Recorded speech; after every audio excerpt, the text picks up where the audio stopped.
G'day and welcome back to another Dbz Dokkan battle video. In this video we are going to be taking a look at the low class warriors mission for the Fighting Legend Goku GT event.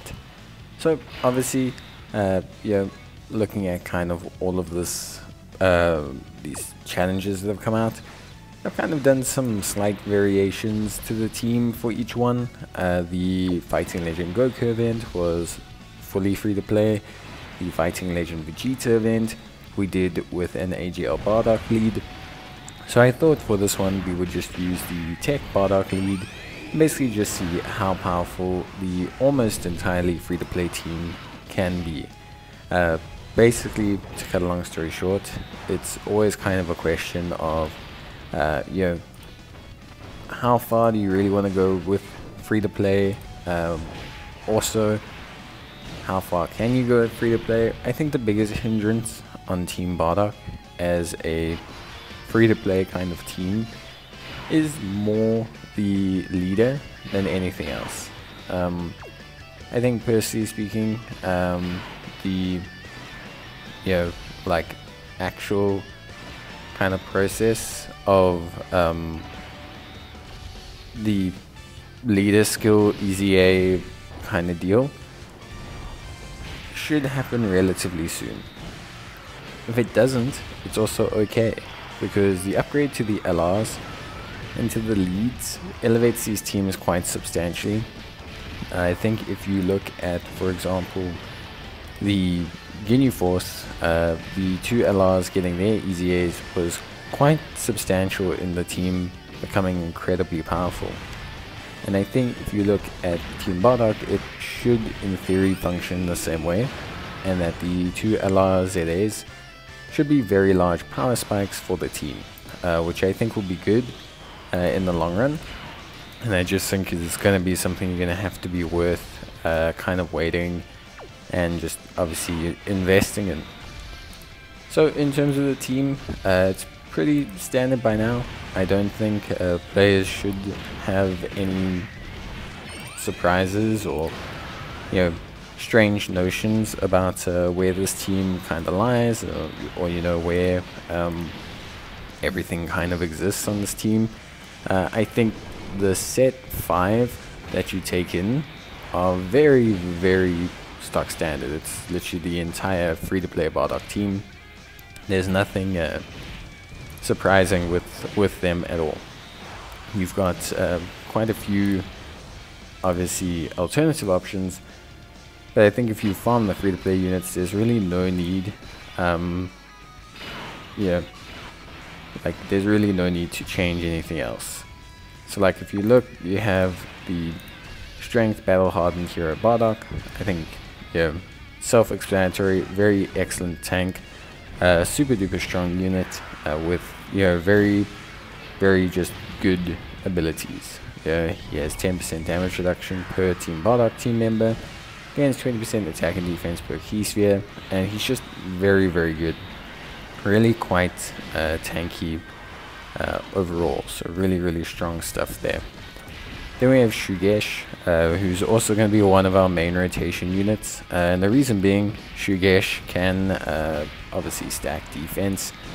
This is a pretty good ability to have, especially in an event that's going to naturally kind of move like forward over a couple phases. Like even if you only take one turn per phase, then you still end up doing like 7 or 8 turns here, which is one of those things. And if you take just 2 turns per phase, that's still 16 turns. So having a stacking unit does tend to help out quite a bit, and Shugesh really fits that good bill. Obviously a lot of the attack down, defense down kind of mechanics aren't going to remain consistent, because obviously we're not going to retain the ability to attack down and defense down the opposition, because of the fact that as the event goes on, they tend to like remove the ability to debuff the enemy, etc. So yeah, basically that's just kind of where it lies.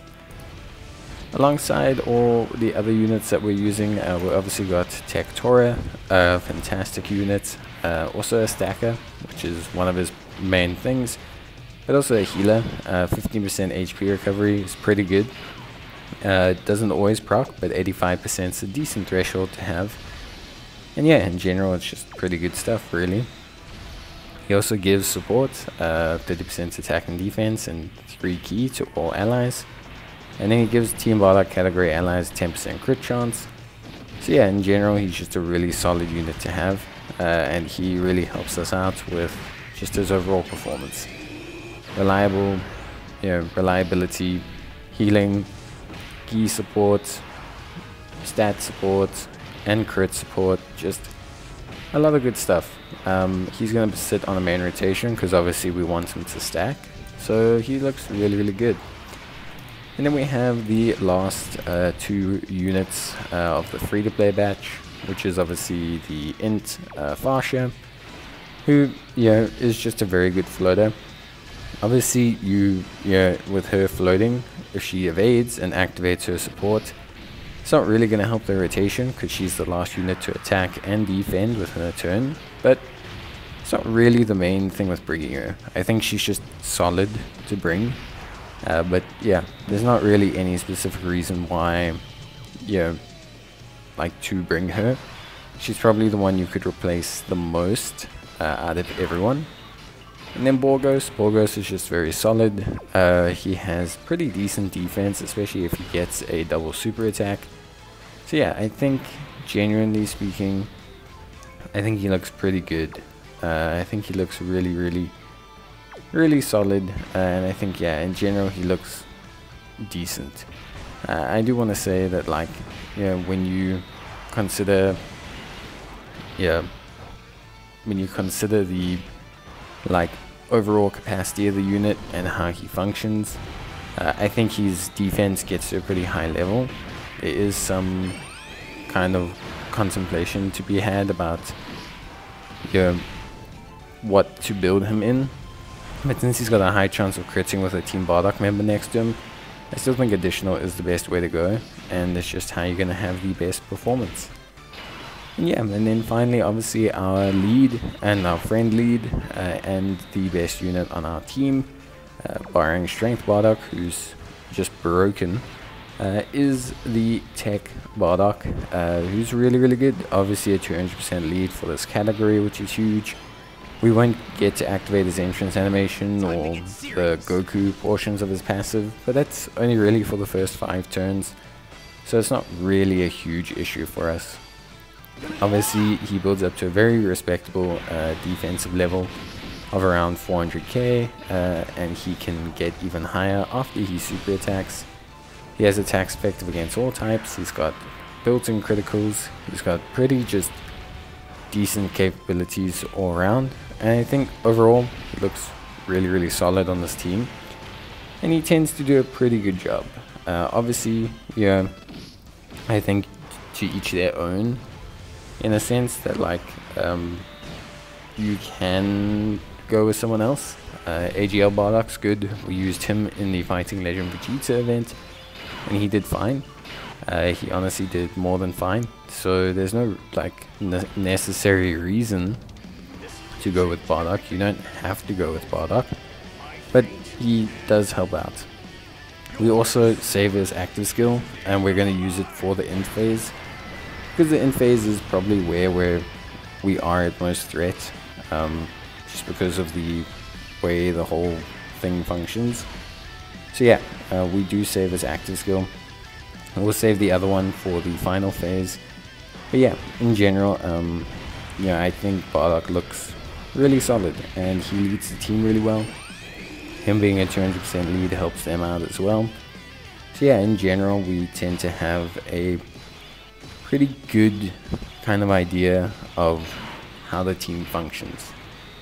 Now, in terms of alternative units, there's quite a few you could use. Honestly speaking, there's a fair chunk of really solid units. You've got Physical Farsha, who's a very strong defensive unit. You've got Int Tora, who's a very, very strong defensive and supporting unit. You've got the Physical LR Bardock, who's really, really strong. You've got AGL Turles, who's really good. You've got AGL Bardock, who's really solid. You've got Physical Kid Goku. You've got Physical Kid Goku Grade Ape. You've got Int Kid Goku. So you got plenty of options as substitutes. It's more your leads that are like your big issue. If you're not going to run a low class Warriors lead under AGL Bardock, you're probably going to need to run this Bardock, which limits you a little bit because he only covers Goku's family and storied figures. Or you're going to have to run like Physical Raditz as your lead. Physical Extreme Raditz, and now this is okay. Physical Extreme Raditz is not as bad as people make him out to be, and I think in general he's a really strong kind of unit that in general is really good.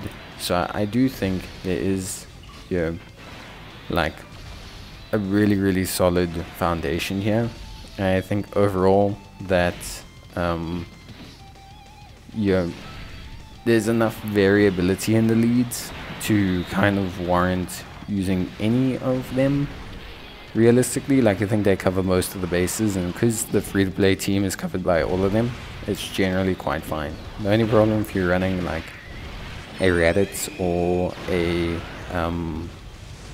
like AGL Bardock, or AGL Bardock's not a 200% lead, and the big thing with Raditz is Raditz doesn't really cover, he's not got a link set, like he doesn't link up with the Team Bardock members or anything like that. So that's probably the only issues I would say with the like long-term functionality of the team, but I think overall the team is really in a good spot. Once LR Team Bardock also gets his EZA eventually, you can probably run this event fully free to play, because although Tech Bardock does a lot of the heavy lifting offense wise, he's not like a defensive juggernaut that you need to, you know, that you need to be able to function.